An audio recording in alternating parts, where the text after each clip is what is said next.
From Hollywood, it's time now for Edmund O'Brien as... Johnny Dollar. This is Bob Case, Dollar, Piedmont Mutual. I've got to see you right away. What's the rush? The girl was pulled out of the East River. It turned out to be a policyholder. What am I, a private eye? Why don't you go to the police to find your killers? Oh, we know the killer. He's being executed right after midnight. What we want to know about is the victim.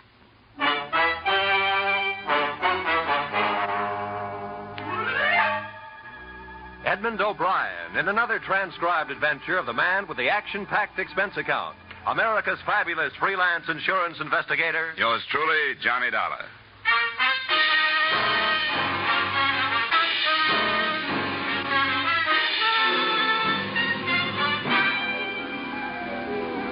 Expense account submitted by Special Investigator Johnny Dollar to Home Office Piedmont Mutual Life Insurance Company, Hartford, Connecticut.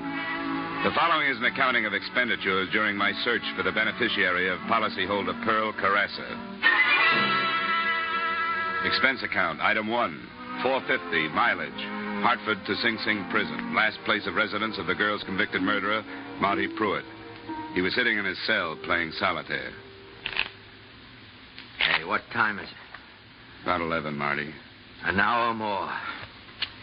How much you say the policy was for? $5,000. 5,000. That's funny. Just what I got paid for the job. Who'd she leave it to, the old lady? Yeah. Yeah, I knew she would. You know where I can find the beneficiary? The beneficiary? You didn't know the beneficiary, did you? Never had the pleasure. If you'd known her, you wouldn't be looking for her. Mrs. Carrassa's virtues are none of my business, Marty. The company has $5,000, and I've got to help them get rid of it. What good are you doing yourself by not telling me where she is, if you know? What time is it now? A little after 11. Boy, did that money look good. You know all the things you can do with $5,000? This girl back home. I was going to get married. Nah. I wasn't going to get married. I'd have put it in roulette like all them other times. You never did say who hired you. No, that's right. I never did. Marty, I know you've been through this before, but you got to admit it's a good point. You're going to die, and the real murderer's getting off free. Does that make sense to you? What's your business, mister? Insurance. Stick to it. I think I will. You know what I'd do if I was you? I'd take that $5,000 and put it in flowers. Thanks, anyway. Hey, Dollar, let me give you some last-minute advice. Leave it alone. It's the most unnatural mess you ever got yourself into in all your life.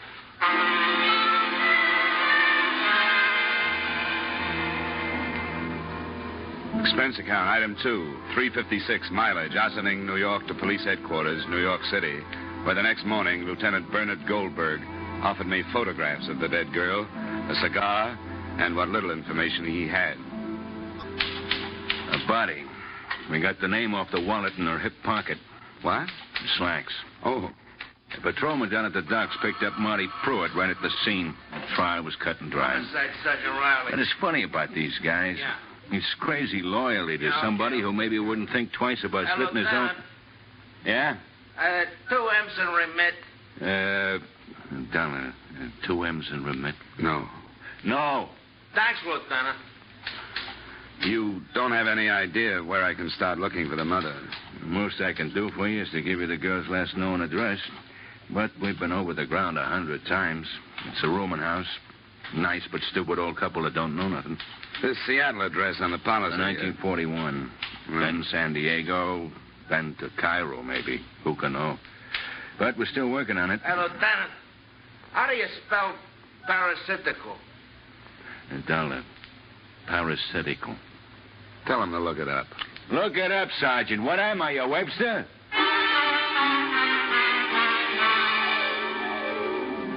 Expense account, item 3, $1.50 cab fare to a stack of dirty bricks in the Lower East Side.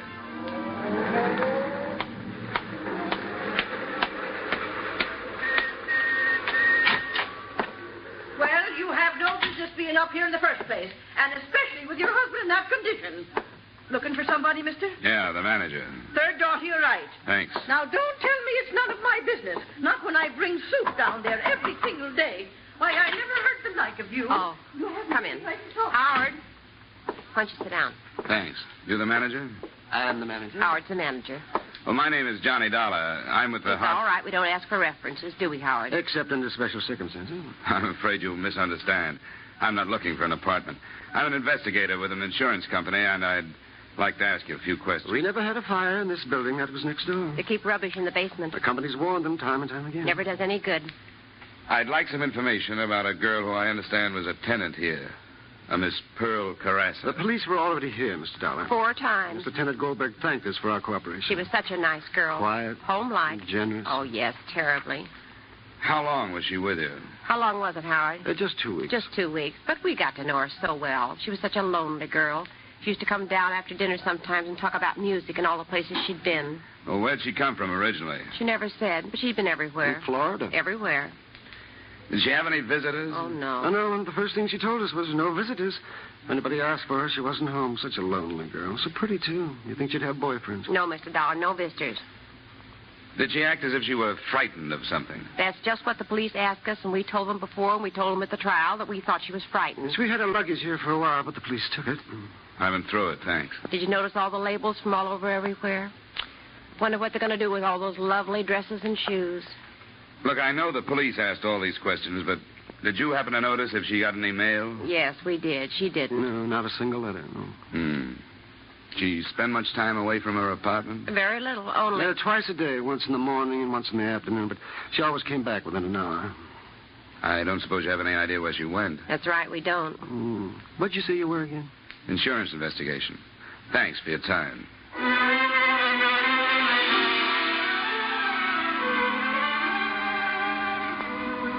Expense account, item 4, $50 in cab fares. It took me the rest of that day and half of the next visiting neighborhood postal substations. It looked like a beautiful way to waste time, but I was betting on the impossibility that her daily excursions had been for mail. This kind of footpadding taught me very little other than the fact that there are a good number of substations in any given half-hour area. The second afternoon, I dragged into a fruit store which advertised Postal Station 324 along with a special on honeydew melon. I walked up to the little cage. Anything for Carrasa today? Who? Carrasa, general delivery. Oh, just a minute. Carrasa? Carrasa. C-A-R-R-A-S-A. Carrasa. Just a minute. Yes, here we are. 3 cents postage due, Las Vegas, Nevada. I looked at the envelope. Pearl Carrasa, all right. It had been forwarded from Las Vegas 3 days before. I said something to myself about hard work, patience, and fool's luck, then headed for a phone.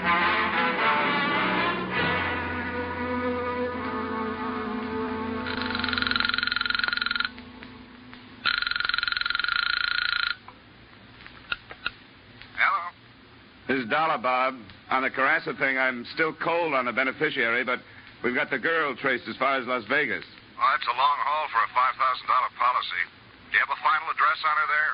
A letter was forwarded to General Delivery here in New York that was originally addressed to the Rambo Club. I got a permit and had it opened. It's nothing but a dressmaker's bill. I guess the Las Vegas Postal Authority sent it on. That's all I got. You want me to follow it up? Nothing else we can do. You hereby have authorization. Get going.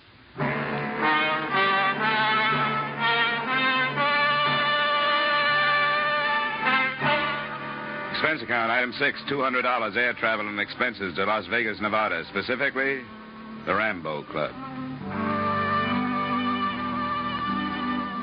It's always the same when I hit Las Vegas. I expect to find tuxedos and evening gowns playing the games, but I never do. A bootblack comes in off the street with the last quarter he made and plunks it down on 21. A grandmother with a California pension. A red-headed kid with Oscar's Super Service tattooed on his overalls. I always ask myself, where's all the big money? The answer is they're getting rid of it in the back rooms. Jackpot on the nickel one. How do you like that? Oh, boy. Come on. Jackpot. I told my relief I had to go powder my nose. What I really wanted was a drink. Sly, real sly. Is this taken? No, sit down. Thank you. What do you have, mister? A good bourbon, soda. Oh, thanks for your confidence in me. I'll fix you up. You worked here long? Have I? You like Nevada? What's your hometown? Las Vegas, there I head in the summer. Yeah, I guess you know a lot of people here, huh? By sight, mostly. Very few by name. Everybody's a stranger. Say, maybe you know a friend of mine. I went to school with her. What was her name again? Carrasa. Pearl Carrasa. Save me my drink, Eddie. I gotta get back to work. Take it easy, mister. Best bourbon in the house. Thanks. That's $1.50. This is a real clip joint. Yeah, I can see. Yeah. Thanks. Say, wait a second. Do you know where I can find Mrs. Henrietta Carrasa? She's the mother of a girl that used to hang around here, Pearl. Well? Yeah. I think I can help you. Harry, take over. Here's your $1.50. Come on. $60. Oh, I'm sure going to win it this time. I'll tell you, boys. Wait a minute. That's all. Grace, will you quit? Grace, will you? Will you quit, Grace? Grace, I'm telling you, quit. Listen to me, Grace. Will you quit? Grace, quit. Shut up. The stairway led to the mezzanine. I followed the bartender along the thickly carpeted hall to a door labeled Peter Barron. My benefactor knocked, a shadow loomed on the frosted glass, and just like that, there he was. A long red gash of a scar ran across the left side of his face, twisting it into a humorless smile. The barkeep was dismissed with a nod. We sat down. Cigar? Thanks, no. What can I do for you? I'm looking for a Mrs. Henrietta Carrasa. Why? I got business with her. What kind of business? Insurance? She don't need no insurance. Where can I find her? She don't need no insurance. Well, thanks anyhow. Sit down. What for? You see this mark across my face? You know how I got this? Asking foolish questions and not giving the right answers. Suppose you tell me what you want with Mrs. Henrietta Carrasa. I'll tell Mrs. Carrasa you were interested. Oh, look. This is no way to talk to me. Now, I got a lot of respect for your business ethics and all that, but you know how it is sometimes. Now, come on, Mr. Insurance. What do you want with Mrs. Carrasa? Are you a pretty good shot with that thing? 38's my specialty. In that case, I've got a check. What kind of a check? A $5,000 kind of a check. From whom? A daughter. Pearl? Pearl. She left her mother $5,000. How did you trace Pearl to Las Vegas? Never mind. You know what you look like to me? You look like a city official. It's the pinstripe. Now, how do I find Mrs. Carrasa? It's very simple. Mike, this is Mr. What's your name, Insurance? Dollar, Johnny. Take Mr. Dollar to see Mrs. Henrietta Carrasa. Treat him gentle. He's got some money for her.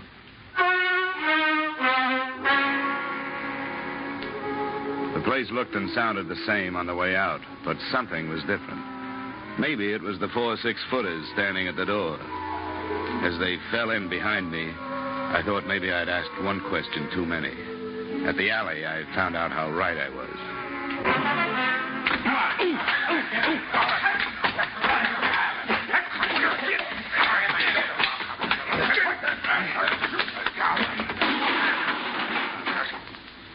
Phew.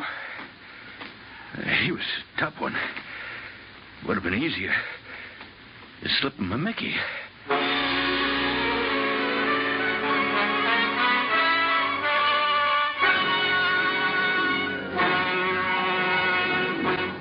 In just a moment, we will return to the second act of yours truly, Johnny Dollar. But first, you hear them all on CBS, and some of the funniest parts of that all comes from the bird brain of a woman, Miss Gracie Allen of Burns & Allen.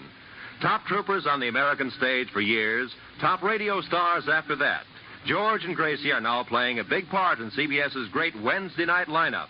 Bing Crosby, Groucho Marx, George and Gracie, and Dr. Christian. Join George Burns and Gracie Allen this Wednesday night on most of these same CBS stations. And now with our star, Edmund O'Brien, we return to the second act of yours truly, Johnny Dollar.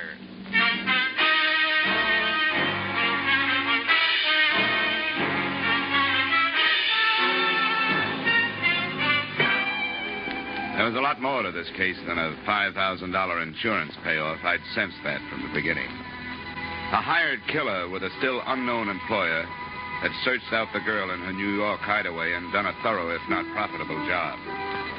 His warnings, which a man of my profession is bound to ignore, were beginning to materialize. As I woke up, I could hear voices. Could have brought another wallet with him and left it at the hotel. He took him in the alley and Joe and Harry... Oh, wait a minute. Wait a minute. I think he's waking up. Hold his head. Okay. Hey, we ought to get a doctor for him, maybe. Nah, doctor. He looks terrible. Dollar. Dollar, can you hear me? Dollar. Huh? Where you from? Yeah, what's this insurance stuff? Who you really working for? Is it the New York Police Department? Where did you get these cards in your wallet? Come on, Dollar. Answer me, Dollar. Give me some water. Get him some water. Hey, get some water, Joe. Now, sit up. Come on, sit up. Here, I'll help you. There. All right, now what's the idea? That's what we'd like to know. Where do you know Pearl Carrasa from?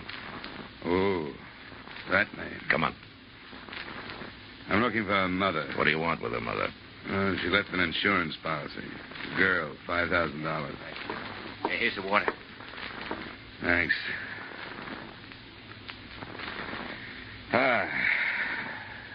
Who are you? Pete Barron. Oh, yeah. Yeah, the face is familiar. You mustn't be bitter, Dollar. Why? Why questions? Look, I'm just a working man. It's so simple. There's a company in Hartford, an insurance company. They sold a policy. The girl that bought it is dead. Policy is for $5,000. The money goes to her mother. All I want to know is, where is Mother? No kidding. Are you really an insurance man? No kidding. Well, why didn't you say so? Why didn't you come right out with it? Why do you go sneaking into bars asking funny questions? Mister, do you know a Mrs. Henrietta Carrasa? Here in Las Vegas? Here in Las Vegas. I'll tell you what I'll do. I'll look it up for you. Thanks. Now, lay me back down again.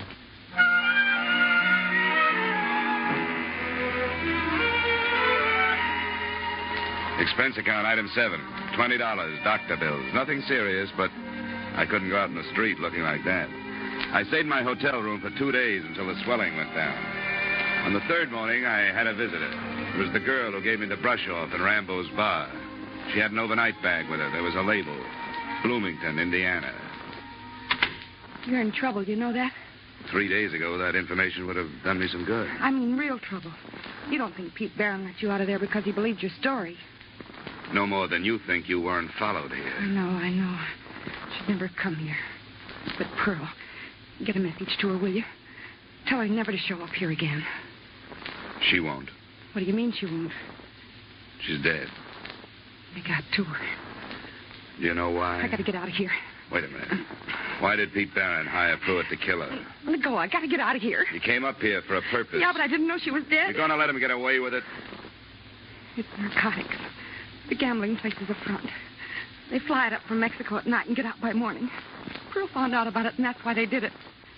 Does Barron know Pearl told you all this? I don't think so, but I'm not taking any chances. I got a bus ticket.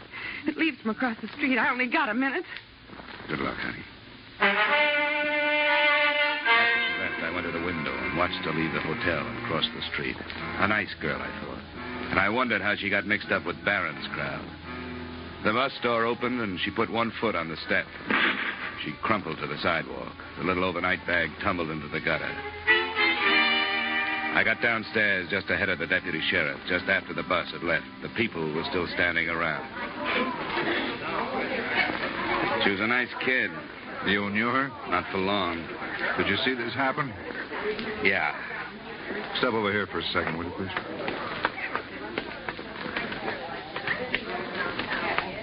May I have your name, please?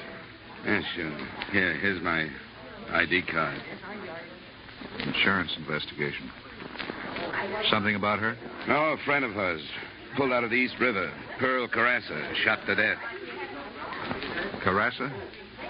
Yeah, you didn't know? Oh, we heard she left town. That was about all. She got mixed up with Pete Barron and her family disowned her. Well, did you see what happened to this girl? She was just getting on the bus. Sounded like a rifle. She was working for Pete Barron, too. Yeah, I thought I recognized her. She just come up to see me. Had quite a story to tell. Barron's running narcotics up from Mexico by plane. Yeah, so I've heard. We've had our eye on him for months, but we aren't ready to pick him up yet. Why would she tell you that?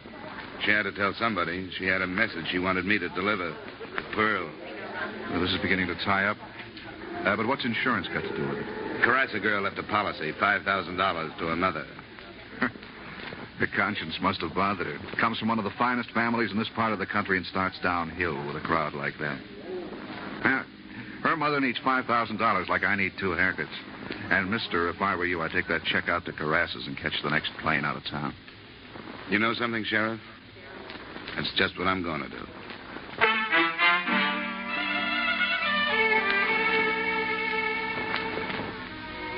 And that's just what I tried to do. Expense account item 8, 50 cents cab fare to the Carrasa estate on Juniper Drive. They should have charged admission. There was an ivied stone wall running all around it, and a mile drive through a cactus rock garden to the mansion. I felt a little like a grocery boy delivering a check for a measly $5,000. I was met at the door by a butler in a business suit and was toured around an indoor swimming pool and potted palms to the library. Buried in a large leather chair, reading a 25-cent version of How to Be Your Own Gardener, was the man of the house. I was introduced and left alone with him. Insurance? Investigation. How long since you've heard from your daughter? Oh, such a long time, such a long time. Is she in more trouble? She's dead, Mr. Carrasa. Dead? Pearl dead? Can't be. What happened? She was killed. An accident? No, it wasn't. Not an accident. Someone hired a killer. Oh. It's my fault. I knew, and I did nothing. Gregory, I've been looking all over for you. Have you watered the palms today? No. You didn't water the palms. Now, Gregory, the leaves will get all yellow and fall all over the floor, and it'll take simply minutes to clean up the mess around the pool. And I told you specifically that the music club had changed from Wednesday to Monday, and Monday is tonight. This is a man from the insurance company. How do you do? Now, Gregory, please do this one thing for me. You know how much I have to do. Henrietta, it's Pearl. I told you never to speak that name in my presence. She's dead. Dead? She was murdered, Mrs. Carrasa, in New York. I'm not sorry. Maybe I should be, but I'm not. Not in the least. She's never done anything but bring shame to me and to her father. She brought these awful people to the house.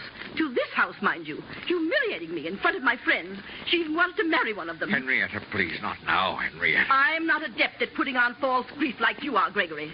She was no good. When she brought this man in, I told her right there and then, you're not my daughter. Go to the people that you fit in with. Well, this is the way it had to end. I'm going upstairs. Mrs. Carrasa, just one thing more. If you'll sign this paper, my job will be over. I have a check for you. A check? What kind of a check? She left you $5,000. Me? She left me $5,000? I remember. The policy she took out in high school. She never canceled it, even when you sent her away. I don't want it. I don't want it. Tell me, do you know who killed my daughter? Well, the man that did the actual killing has already been executed in New York State. The man who hired him, it's only a suspicion. I'd rather not say. Barron. What about this check? I don't think she wants the money. You can tell your company that. Look, Mr. Carrasa, I've come a long way. I'll leave it here. You can sign the form and mail it. Do you mind calling me a cab? Expense account item 9, 50 cents cab fare. Just as we pulled out of the driveway, somebody else pulled in. I don't know if he saw me, but I saw him. It was Pete Barron. Are you sure, Dollar? Positive. Sheriff, I woke up looking at that face. What would Barron be doing at Carrassa's place? Could be a connection you didn't know about. Yeah, this could be the tie-up we've been looking for. Somebody who supplied the dough. It's a big operation. I'm sure Barron didn't have enough dough to start it. Well, what are we waiting for?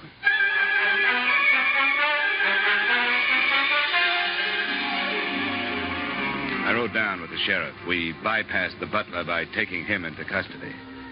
We heard voices coming from the library and stopped outside the door. Business, I had to do it.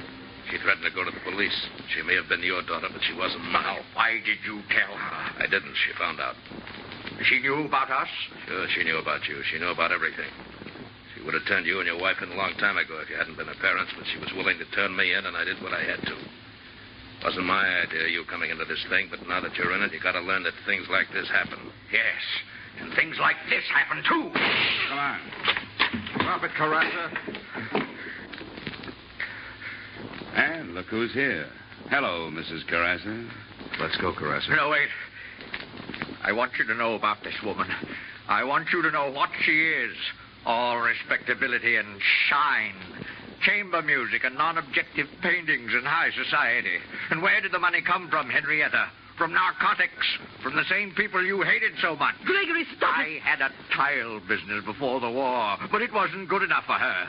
She wanted displays, Italian marble, tapestries. She met Barron in back rooms and arranged to have me buy into his gambling casino. That was the first thing. Don't you dare put the blame on me. Whose idea was it to have the narcotics flown in? How many times did I beg you to stop? But you never listened to me. You couldn't keep from impressing the ladies and gentlemen. And when Pearl wanted to marry a decent young man, you insulted him right out of this house. This is the woman who sent her daughter away because her friends were not good enough. I don't think you need me anymore, Sheriff. I'll just take that check. Go home.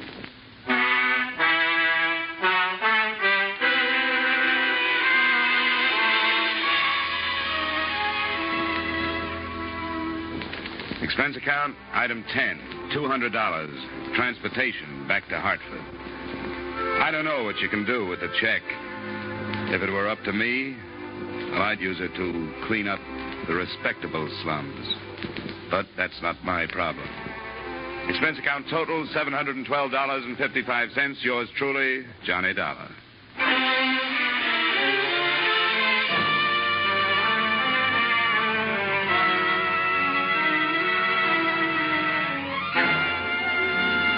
Yours truly, Johnny Dollar, stars Edmund O'Brien in the title role and is written by Gil Dowd and David Ellis, with music composed and conducted by Leith Stevens. Edmund O'Brien can currently be seen starring in the Harry M. Popkin United Artists production, D.O.A. Featured in our cast were Hy Averback, Joseph Kearns, Bill Johnstone, Bill Conrad, Martha Wentworth, Sarah Selby, Howard McNair, and Virginia Gregg. Yours truly, Johnny Dollar, is produced and directed by Jaime Del Valle.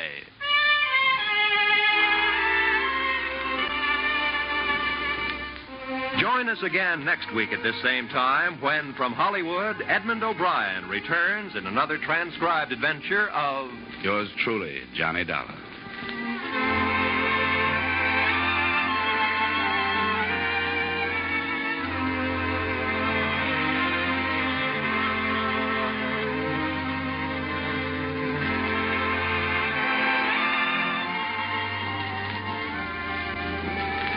There is no more pitiful sound in the world than that of a hungry child.